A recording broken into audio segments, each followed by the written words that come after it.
నమస్తే అండి, welcome to our channel. మనతో ఈరోజు ఏపీ కమ్మ కార్పొరేషన్ డైరెక్టర్ అడుసుమల్లి శ్రీనివాసరావు గారు ఉన్నారు. నమస్తే సార్. నమస్కారం అండి. సార్, చిట్టి రోబో 2.0 లాగా ఇప్పుడు జగన్ గారు కూడా 2.0 సూపర్ యాప్ స్టార్ట్ చేశారు. అంటే ఆయన చెప్పేది ఏంటంటే, మేము సోషల్ మీడియాలో ఎటువంటి పోస్టులు పెట్టినా ఎడిట్ చేసేసి డిలీట్ చేసేస్తున్నారు, అందుకని ప్రజలకు మేము డైరెక్ట్ గా అందుబాటులో ఉండాలని చెప్పేసి ఈ సూపర్ యాప్ ని తయారు చేశామని చెప్తున్నారు. ఏం సార్, దీనివల్ల ఏమైనా కొత్తగా వ్యూహాలు ఏమైనా రచిస్తారంటారా? దేనికి ఇది కొత్తగా మళ్ళీ స్టార్ట్ చేశారు? ఆల్రెడీ వాళ్ళకి పేపర్ ఉంది, ఒక ఛానల్ ఉంది, ఉండగా కూడా మళ్ళీ ఇదెందుకు స్టార్ట్ చేశారంటారు? ఏముండదండి, ఏదో రకం కొత్తగా దానం చూపించకపోతే జనాలకి ఏముంటుంది. సాధారణంగా ఏంటంటే ఒక సూపర్ హిట్ సినిమా ఉందనుకోండి, దానికి సీక్వెల్ తీస్తాడు ఎవడన్నా. మీకు ఒరిజినల్లే ఆ తలపూడి వచ్చేసి అటర్ ఫ్లాప్ అయిపోయిన సినిమాకి సీక్వెల్ తీస్తే ఎవడన్నా చూస్తాడా? బుర్రతో కూడా తీస్తాడు. ఒకడు ఎవడన్నా తీసినా ఎవడు చూస్తాడా? బుర్రనోడు ఎవడన్నా తీస్తాడా? ఇప్పుడు ఓ సినిమా తీశారు మీరు, సూపర్ టూపర్ హిట్ అయిపోయింది, దీనికి సీక్వెల్ తీస్తే బాగుంటుంది అనుకుంటారు. 2.0 బాహుబలి ఉంది, బాగుందిరా బాబు అనుకుంటే కొంచెం సస్పెన్స్ తోటి ఆఫ్ చేసాడు. ఇంకా మిగతా కథ చెప్పాలని పుంజుమే చెప్పాము, ఇంకా మిగతాది కూడా తర్వాత చెప్తామని పార్ట్ 2 తీసారు, ఆడింది. అలా కొన్ని సినిమాలు దురంధరం అలాంటి కొన్ని సక్సెస్ అయినాయి. నీకు మొదటి సినిమా తలపొడి వచ్చేసింది అనుకో, అట్లా ఫ్లాప్ అయిపోయి జనాలు పారిపోతున్నారు థియేటర్ల నుంచి అనుకో, దానికి సీక్వెల్ తీస్తాడు ఎవడన్నా? ఇతను అంతే. ఇతను సోషల్ మీడియా దుర్గంధం, స్మెల్, బ్యాడ్ స్మెల్. ఎందుకంటే ఎదటోళ్ళ మీద విషం చెమ్మటం, అసత్య ప్రచారం, అది వాళ్ళకి ఉపయోగపడుతుందని అనుకుంటారు. మన ఎదటోళ్ళని మనం ఇప్పుడు సాధారణంగా మనం ఒక స్థాయి ఉన్న పెద్దలని గట్టా మనం మాట అనేస్తాం వల్ల మన ఉక్రోషం తీరుతుంది అప్పటికప్పుడు తాత్కాలికంగా. మన కోపం మీదో కసి మీదో లేకపోతే ఉద్దేశపూర్వకంగా లేకపోతే ఎవరో ఒకరు చెప్తేనో మనం ఎవరి మీదనో మాట జారినా ఒక మాట అన్నా వాళ్ళ గురించి చెడుగా ప్రచారం చేసినా మనకు ఆ సమయంలో మనకి ఎంత తృప్తి ఉండొచ్చు.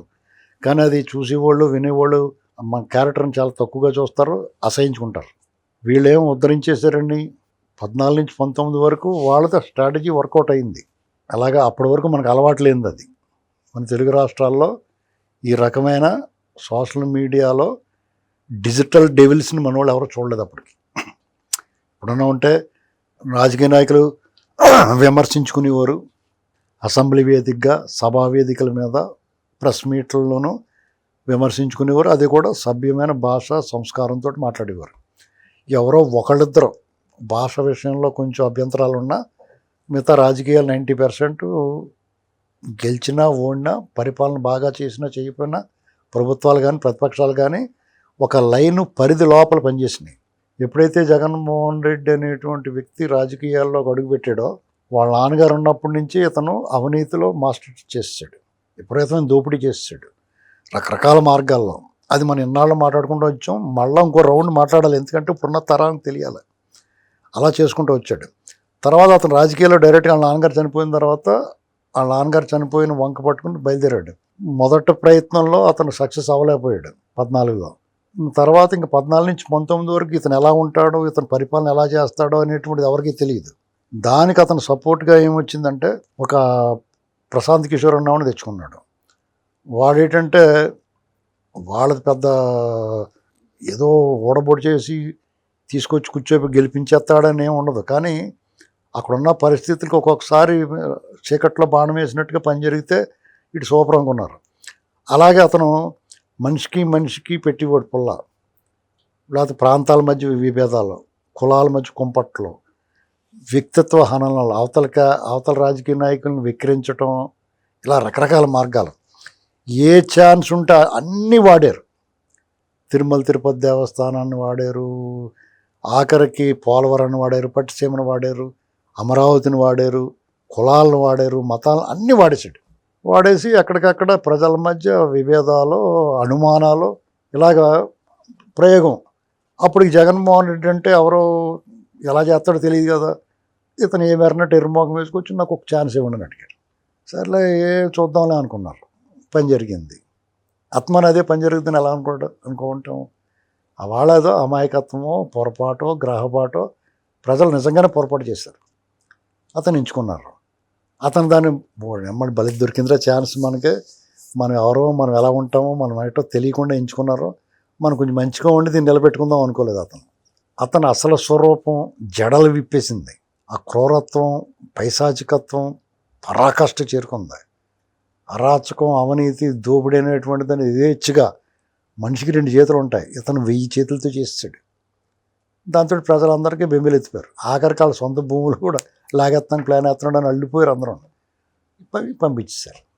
ఇతను ఇప్పుడు ఏం చేస్తే పని జరుగుద్ది? తను చేసిన పొరపాట్లు సరిదిద్దుకున్నాడా? నేను చేసింది పొరపాటు అని చెప్పాడా? నేను మళ్ళీ ఇంతకన్నా దారుణంగా చేస్తానని చెప్తున్నాడు. ఇప్పుడు అతను ఏం చెప్తున్నాడు కారణం? టీడీపీ సోషల్ మీడియా చాలా బలంగా ఉన్నది, మీడియా అంతా వాళ్ళకి అనుకూలంగా పనిచేస్తుంది, మనం ఏదైనా రాసిన ఒక ప్రభుత్వానికి వ్యతిరేకంగా కంటెంట్ ఉంటే దాన్ని తీయించేస్తున్నారు, ఎవరు తీసేయమంటే తీరలాగా. నువ్వు అబ్యూజివ్ లాంగ్వేజ్ వాడినా, అదంతా అన్లా కంటెంట్ కాబట్టి అది అన్లాఫుల్గా ఉంటే దాన్ని డెఫినెట్గా వాళ్ళే కమ్యూనిటీ గైడ్ లైన్స్ ఉంటే వాళ్ళే ఎత్తేస్తారు. నువ్వు వాడు చెప్పగలదు. మీరు ఆ టైప్ చేసి ఇప్పుడు సొంతంగా ఇప్పుడు మీరు 2.1 ఒక యాప్ అందులో ఉండిస్తారు అనుకుంటున్నారా? అందులో ఉండొచ్చారు, మొత్తానికి యాపే లేపేస్తారు. అందులో కంటెంట్ బాగోపోతే డెఫినెట్గా లేపేస్తారు దాన్ని. దీనివల్ల ఏమవుద్దంటే అతను ఏదో అనుకుంటున్నాడు. ఇప్పుడు యాక్చువల్గా సోషల్ మీడియా అంటే మనకు ఒక్కసారి మన అవసరం ఉన్నా లేకపోయినా దాన్ని ప్రమోట్ చేసుకుంటే, ఇప్పుడు ఫేస్బుక్ ఉందనుకో, నువ్వు డబ్బులు కట్టి ప్రమోట్ చేసుకుంటే నాకు అవసరం లేకపోయినా ఎవడికి వచ్చేస్తున్నాయి, పోస్టులు కనపడుతున్నాయి. అది మనకి ఇంట్రెస్ట్ ఉన్నా ఇంట్రెస్ట్ లేకపోయినా ఏంటిది అని చూస్తాం కదా. అలా కూడా ఉండదు. ఇప్పుడు నువ్వు నీ సొంతంగా మీ వాళ్ళే కూర్చొని చూసుకోవాలి అందరం. అంతే. అంటే ఇప్పుడు అమ్మలక్కలు అరిమే కూర్చుని మా ముచ్చట్లు పెట్టుకున్నట్టు ఆ 10 మంది బియ్యమేరతానో పప్పు చెరుక్కుంటానో కూర్చుని కవర్లు చెప్పుకుంటారు కదా. అలాగే ఇప్పుడు అలా చెప్పుకోవట్లేదు అనుకోండి, ఎవరికక్కడ ఫోన్లో చూసుకుంటున్నారు, అంత మానేశారు. అంతా పని కట్టుకున్న యాప్ ఇన్స్టాల్ చేయాలి, ఇప్పుడు చూడాలి, అవన్నీ చేసుకుంటారు, పెద్ద పనే ఉండదు, అది పెద్ద కష్టమేం కాదు.